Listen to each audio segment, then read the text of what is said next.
다루고 있습니다. 최근에 결혼하고 나서 신혼여행 가서 이혼하고 온다는 말처럼 초고속으로 결혼과 이혼이 벌어지게 됩니다. 그런데 그 결혼의 대상, 삼손의 결혼의 대상이 바로 블레셋 여인입니다. 블레셋으로부터 이스라엘을 구해야 하는 운명을 가진 삼손이 블레셋 여인과 결혼한다는 것은 좀 이해가 되지 않습니다. 다른 사사들과 달리 이 삼손은 여성 문제가 조금 복잡합니다. 여성 편력도 심할 뿐 아니라 여성들에게 휘둘리는 모습이 우리가 생각하는 어떤 군대 장수와는 좀 거리가 먼 모습이라 하겠습니다. 그러나 사사시대이기에 그리 이상할 것도 없습니다. 외눈박이 물고기 사이에서 두 눈을 가진 물고기가 정상이 아니듯이 사사시대가 정상적인 시대가 아니기에 삼손의 모습도 자연스러운 모습이라 생각해야 할 것입니다. 오늘 본문을 강의하면서 사전에 공유했으면 하는 바는 우리가 너무 설교 본문을 교훈적으로 보지 않았으면 좋겠습니다. 무슨 말이냐면 본문에 대한 어떤 설교들을 듣다 보면 성경 주인공을 너무 미화해서 해석하는 경우가 많습니다. 그래서 만약에 성경 주인공에 대해 나쁘게 해석하거나 다르게 해석하면 마치 성경을 곡해하거나 잘못 해석한 것으로 생각하는데 절대 그렇지 않습니다. 성경의 궁극적인 주인공은 하나님이고 성경의 궁극적인 주제는 인간은 죄인이기에 구세주가 필요하다는 것입니다. 그러므로 우리는 성경을 볼 때 주인공을 좋게 보려는 시도를 버리고 객관적으로 볼 필요가 있고 또 설교를 교훈적으로 마무리하는 것도 피해야 할 겁니다. 그냥 본문이 말하는 대로 그대로 받아들였으면 좋겠습니다. 그래서 성급하게 어떤 결론을 내리는 것도 삼가했으면 합니다. 영화나 어떤 소설을 보게 되면 도입이 있고 전개가 있고 절정이 있고 결론과 마무리가 있는데 도입 부분을 다루는데 그것을 어떻게 결론을 내면서 본문이 말하고자 하는 바를 어떻게 반영할 수 있겠냐 이 말입니다. 오늘 본문이 말하는 바를 간략하게 다루고 말씀을 마무리하고자 합니다. 만족할 만한 결론이 없다 할지라도 본문이 말하는 바만 잘 깨달았으면 좋겠습니다. 오늘은 앞부분만 구체적으로 다루도록 하겠습니다. 나머지 부분들은 내용을 아는 정도로만 이해하면 좋을 것 같습니다. 딥나 이 지역은 과거 단의 지역이었으나 아모리 족속을 거쳐 블레셋 민족에게 복속이 된 것 같습니다. 삼손이 사는 이 소라 지역은 해발 350m 지역이고 이 딥나 지역은 해발 240m이므로 이 내려간다고 표현하는 것이 맞습니다. 삼손은 거기서 내려간 후에 이 내려간다는 것도 좀 영적인 의미가 좀 있습니다. 어떤 신앙적인 어떤 영적인 부분이 내려간다는 의미도 여기 안에 포함되어 있는데 삼손이 소라에서 그 딥나로 그 내려간 후에 그 블레셋 사람의 딸을 보고 집으로 와서 그 여인과 결혼하겠다고 부모에게 말합니다.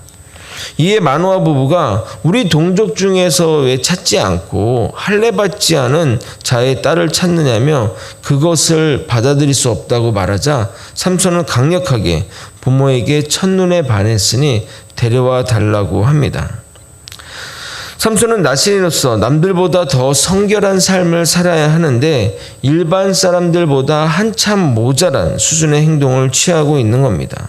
3절에 내가 그 여자를 좋아하오니 라는 이 표현은 그 원어적으로 직역하면 나의 눈에 그녀가 좋기 때문에 라는 의미로 그 여인의 어떤 내적인 면, 어떤 성품이나 이런 것에 끌린 것이 아니라 철저하게 외형적인 면만 보고 결혼 상대로 삼고자 한 겁니다. 어느 앙케이트 조사에 여성들에게 배우자로서 어떤 것들을 이제 보냐 이렇게 얘기를 했는데 첫 번째로 직업, 능력, 그다음 키, 외모 이런 것들도 있었다고 합니다. 근데 남자는 여자 배우자를 고를 때 어떤 기준으로 뽑는지 아십니까? 첫째도 외모요, 둘째도 외모요, 셋째도 외모라고 합니다. 외모를 중시하는 지금의 모습이 삼손의 모습과 정말 똑같다고 생각이 됩니다. 그런데 5절을 보게 되면 황당한 모습을 보게 됩니다. 5절 한번 읽어볼까요? 함께 읽겠습니다. 시작. 삼손이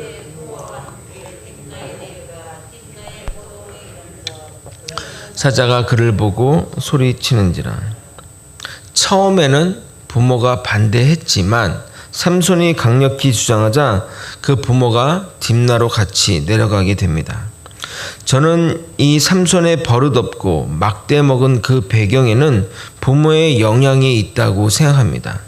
귀한 아들이고 또 어렵게 얻은 아들이지만 아닌 것은 아니라고 해야 하는데 아들이 땡깡을 부리자 언제 그랬냐는 듯이 딥나로 같이 내려가는 것은 뭡니까? 그리고 삼손의 행동을 보면 무슨 일을 저지르고 난 이후에는 부모에게 그런 것들을 일절 이야기하지 않습니다. 세속적인 데다 그 여인의 외모를 보는 그런 세속적인 데다가 정직하지 않기까지 합니다. 나시린의 규례대로 잘 키웠다면 삼손 같은 사사가 아니라 사무엘 같은 사사가 되었을 텐데 그 부모들은 너무도 물렀고 제대로 교육하지 않았던 것입니다.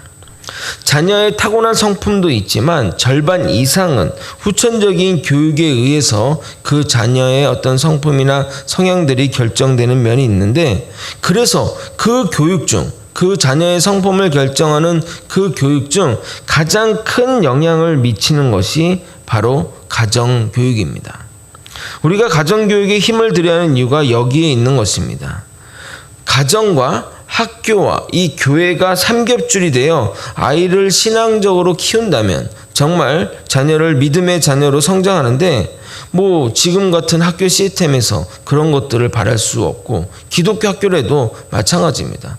지금 시대는 교회나 학교나 어디서나, 학교 같은 데서 무슨 신앙교육을 한다는 것은 바랄 수가 없고, 최대한 그 아이를 위해 학교와 가정과 교회가 하나 되어 이 아이를 붙들어 준다면 그 아이가 믿음의 사람으로 성장할 수 있습니다. 제가 그냥 이렇게 청소년 생활을 하면서 좀 느낀 것 중에 하나는 뭐냐면, 불신 가정의 아이가 청소년기를 보내고 나서 청년이 되거나 또는 사회에 나가서 믿음을 잃어버리는 경우가 거의 대부분입니다.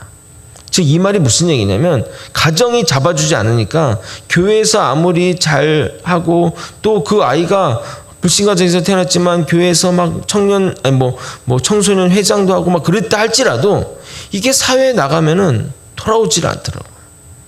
그러니까 가정이 붙잡아줘야 되는 부분들이 있다는 겁니다. 교회도 잘 붙잡아줘야죠. 교회가 이런 가정교육의 그 부분들을 보충해서 한다면 그 아이가 신앙에서 멀어지지 않는다고 생각합니다. 제가 조금 조심스럽지만 제가 이렇게 우리 성도들 가정 이렇게 또 신방하면서 이렇게 보면 이렇게 자녀들이 믿음의 생활을 하지 않는 걸 보면 좀 가슴이 아픈데, 그냥 그런 생각이 들어요. 우리 교회가 이 부분을 놓치지 않았었나.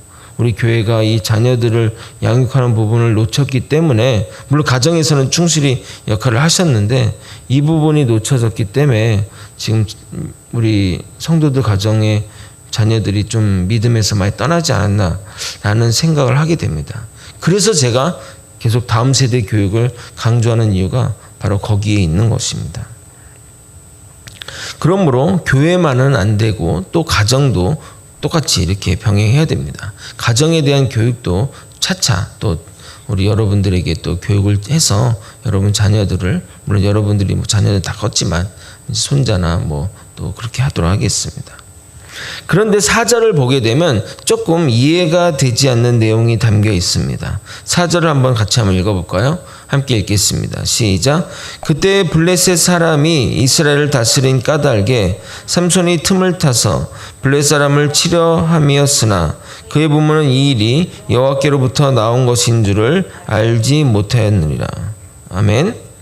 그러니까 문자적으로 해석하게 되면 삼손이 블레셋 여인과 결혼하는 의도가 하나님의 뜻을 이루기 위한 것이라고 됩니다.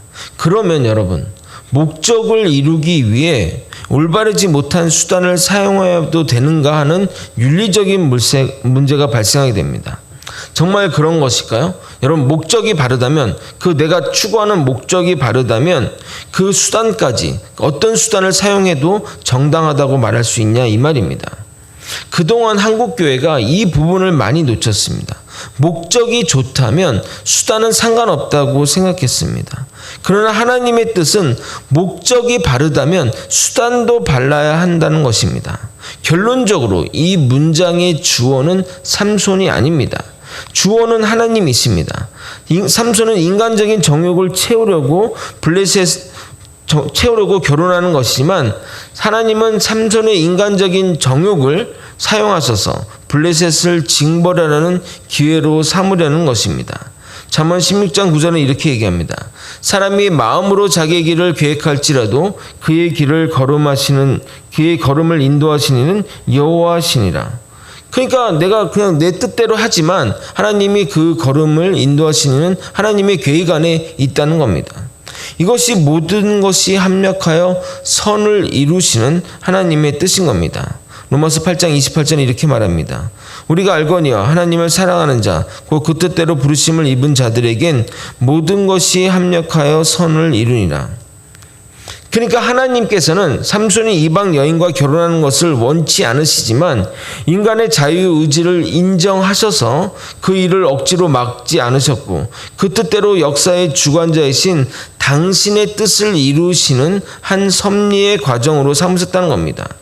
그러나 인간이 이 자유의지로 한 행동에 대해서는 반드시 심판하십니다. 그러면 여러분 중에 이런 질문을 할 수 있습니다.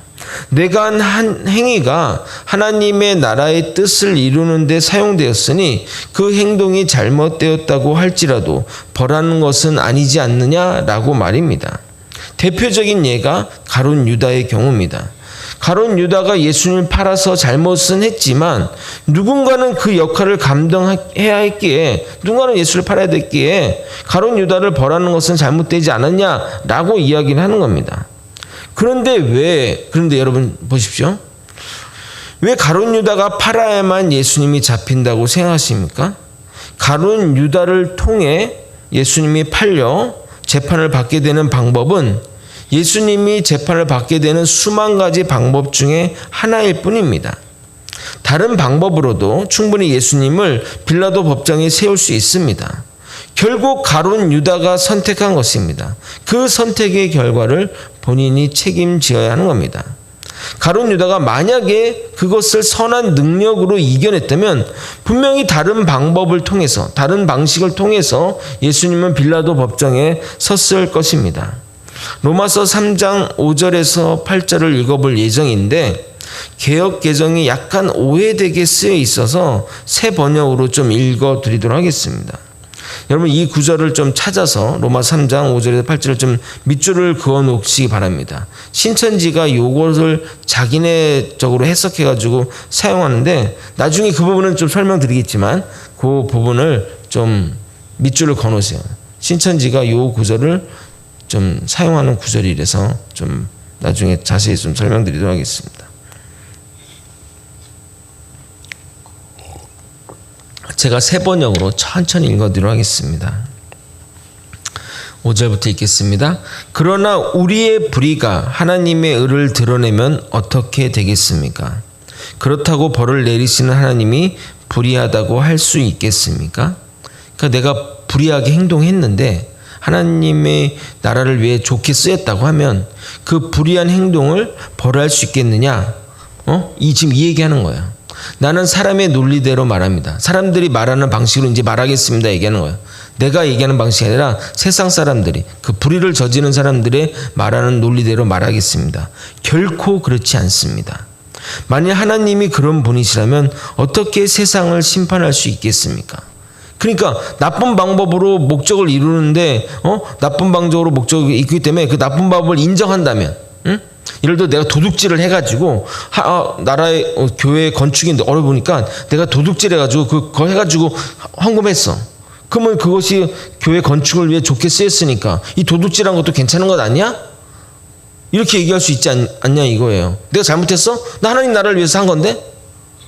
그쵸? 그러면 하나님이 그게 되겠냐 얘기죠. 하나님이 그런 분이시라면 어떻게 세상을 심판할 수 있냐 이거죠. 또 어떤 사람들은 나의 거짓말로, 요 구절이 신천지가 잘 이용하는 구절입니다. 나의 거짓말로 하나님의 진리가 더욱 드러나서 그분께 영광이 되었다면 왜 내가 죄인 취급을 받아야 하냐고 주장하고 있습니다. 내가 거짓말을 해서 하나님 나라가 영광이 됐어. 그러면 내가 왜 죄인 취급을 받아야 돼? 라고 얘기를 하는 겁니다. 나 때문에 하나님 영광이 드러났는데, 근데 이 개혁개정이 나중에 얘기했지만 개혁개정이 어떻게 했냐면 자기네들이 거짓말하는 이유, 걔네들이 이제 교회 가서 거짓말을 많이 하잖아요. 그러니까 거짓말하는 이유를 요걸 설명하면서 비유하더라고. 내가 하나님 영광을 위해서 했는데 그 벌 받는 게 맞아? 이 성에 써 있지 않냐? 거짓말하지 마 해도 된다고 얘기하고 있지 않냐? 이렇게 한다는 거죠. 8절 읽겠습니다. 그리고 어떤 사람은 우리가 선을 이루게 악을 행하자 말했다면서 우리를 헐뜯고 다니는데 그들은 당연히 죄근 취급을 받아야 합니다. 그러니까 무슨 얘기냐면 선을 이루게 악을 행하는 것은 안 된다는 겁니다. 선을 이루기 위해선 방법도 선해야 된다는 겁니다. 이해되십니까? 그러므로 정리하자면 삼손과 이방 여인의 결혼은 여호와께로 말미암은 것이 아니라 삼손 개인의 정욕에서 비롯된 것이고 하나님께로 나온 것이라곤 블레셋 사람들과 싸울 기회를 만든 것이니 삼손이 이방 여인과 결혼한 그 자체는 하나님께로 나왔다고 오해해서는 안 됩니다. 율법을 제정하신 하나님이 율법을 거스리도록 그 백성을 이끌지 않습니다. 만약 그렇다고 한다면 하나님의 심판이 불의하다고 할 수 있습니다. 블레셋을 치려는 주체는 하나님인데 삼손을 그 도구로 사용하셨으나 하나님 결코 그 방법으로 삼손의 이방 여인과 결혼을 주관하지 않으셨습니다. 이해되십니까? 오늘 굉장히 어려운 내용을 다뤘는데 잘 이해했으리라 믿습니다. 이어지는 삼손의 행동은 나실인의 규례를 하나씩 다 깨트리고 있습니다. 먼저 딥나의 포도원에 가게 됩니다. 나실인은 포도와 관련된 일체 행위를 해서는 안 됩니다. 민수기 6장 3절에서 4절입니다. 포도주와 독주를 멀리하며 포도주로 된 초나 독주로 된 초를 마시지 말며 포도즙도 마시지 말며 생포도나 건포도도 먹지 말지니 자기 몸을 구별하는 모든 날 동안 포도나무 소선을 씨나 껍질이라도 먹지 말지며. 이제 요 구절을 읽고 나서 나실인이나 뭐 사역자는 포도 먹으면 안 돼? 포도씨 오일도 쓰면 안 돼? 이렇게 생각할 수 있는데 그런 의미가 아니라 이 포도를 하냐면 그 당시에 이 이방 제사와 관련됐기 때문에 이 포도와 관련된 일저의 행동을 하지 말랬던 좀 역사적인 배경이 있는 겁니다. 지금 뭐 포도 가지고 무슨 어떤 그런 것들을 안 하잖아요. 그러니까 그때 이제 블레셋이나 그런 이방 문화가 이 포도를 해서 취하면서 약간 환각작용을 통해서 어떤 그런 좀 성적인 어떤 제사 방식을 했기 때문에 포도 근처에도 가지 말라고. 그러니까 모양이라도 죄를 피하라는 그런 의미에서 얘기를 하는 겁니다. 그러면 우리 포도 못 먹죠. 포도 길러서도 안 되죠. 포도 그러니까 그렇게 해석하면 안 된다는 걸 좀 말씀드리는 겁니다. 그리고 또 나실이는 사는 날 동안에 부정한 시체에 가까이 가지 말라고 했는데 죽은 사자의 시체에 가고 심지어 거기서 꼴을 집어먹고 그것을 또 부정한 것을 또 부모에게 나눠주기까지 했습니다. 그리고 그 꼴의 출처를 부모에게 말하지 않습니다. 이 거짓말이 상습적이죠. 또한 사자와 싸우는 일에 사사로이 하나님의 일을 사용하고 또 블레셋 사람들을 치고 하는 일에도 또 이렇게 사사로이 사용하게 됩니다. 그리고 나중에 보게 되면 블레셋 남성들과 수수께끼를 걸며 내기를 하고 아내의 성화에 또 답을 알려주고 그것이 내기에 지자 그냥 블레셋 사람을 이유 없이 쳐 죽이고 노력하여 내기의 대가를 치르고 그리고 화가 나니까 아내를 버리고 집으로 돌아가게 됩니다. 결국 그 버림받은 여인이 다른 남자에게 가는 일이 벌어집니다. 누가 악당이고 누가 사사인지 분간이 안 갈 정도입니다. 이 모든 것이 이 사사시대의 특징이라 할 수 있습니다. 자기 소견에 오른 대로 행동하는 사사시대의 말입니다. 저는 어제 뉴스를 보면서 참 이 세상이 정말 종말의 때가 아닌가 생각이 됩니다. 정말 이 사사시대와 같다는 생각을 하게 됐습니다. 단에서 그런 내용을 구체적으로 말씀드리긴 뭐하지만 가정이 있는 결혼한 여자가 외간 남자와 바람이 나서, 그것도 외간 난자도 그냥 당일 채팅으로 만난 남자인데 유치원 하굣길에 태운 4살 난 그 여자애를 데리고 다니다가 한밤중에 차에서 그냥 내리게 하고 그 둘은 모텔에 갔다고 하는 뉴스를 보면서 정말 이 세상이 어디로 가고 있나라는 생각이 참 듭니다. 그 아이는 다행히 영하의 날씨에 밖에서 울고 있었는데 주변에 그 어떤 지나간 행인에 의해 정말 친부에게 인계되었는데 정말 너무나 이 세상이 정말 걱정이 됩니다. 사사시대와 다를 바 없다는 생각을 자꾸 하게 됩니다. 정말 주님 모시기를 바랄 뿐입니다. 말씀을 정리하겠습니다. 삼손의 타락과 막대복음 모습은 부모의 영향이 크다고 생각합니다. 지금 시대도 그때와 다르지 않습니다. 부모의 자질이 없는 자들이 부모가 되어 자녀를 키우다 보니 자녀들도 고생하고 사회도 고생하고 있습니다. 부모를 통해 자녀들이 배우고 그 자녀들이 커서 제대로 된 부모가 되어야 하는데 가족이 핵가족화되고 개인주의화되고 되면서 배울 기회도 없고 부모도 좋은 게 좋은 거라 생각해 자녀들을 제대로 교육하지 아니 자녀들이 점점 신앙적인 면에서 윤리적인 면에서 또 도덕적인 면에서 점점 타락해 가고 있습니다. 자기 소견에 오른 대로 사는 사사시대처럼 점점 타락해 가고 있습니다. 온 나라가 주식이니 코인이니 부동산이니 하면서 물질 만능주의로 흘러가고 있고 예능 프로도 나 혼자 산다와 같은 가족의 해체를 다루고 있고 구해줘 홈즈와 같은 좋은 집 구하기에 난리가 나고 먹방, 놀방, 순전히 노는 것만 다루고 있습니다. 정말 우리는 이 세상을 주님의 시야로 볼 필요가 있습니다. 우리가 깨어 기도하지 않으면 이 세상은 끝없이 이렇게 타락과 종말로 치달을 것입니다. 그래서 제약 속에 있는데도 하나님께 부르짖지도 않는 이스라엘의 백성들처럼 우리가 될 것입니다. 나라와 민족의 제약을 놓고 애통해하며 기도하는 우리 믿음의 크리스찬이 되길 예수님의 이름으로 소망합니다. 기도하시겠습니다. 세상이 악으로 또 죄악으로 또 향락으로 아버지 이렇게 치닫고 있습니다. 아버지 지금의 시대가 정말 사사시대가 아닌가 고민해 봅니다. 하나님 정말 하나님의 나라가 이 땅에 임하기를 소망합니다. 이 더럽고 악한 모든 것들이 아버지 정말 하나님의 뜻 가운데 이루어지길 소망합니다. 주 예수여 어서 오시옵소서 간절히 기도할 뿐입니다. 주님 이 땅을 고쳐 주시옵소서. 사랑이 많으신 예수 그리스도 이름 받들어 기도 드리옵나이다. 아멘. 주기도문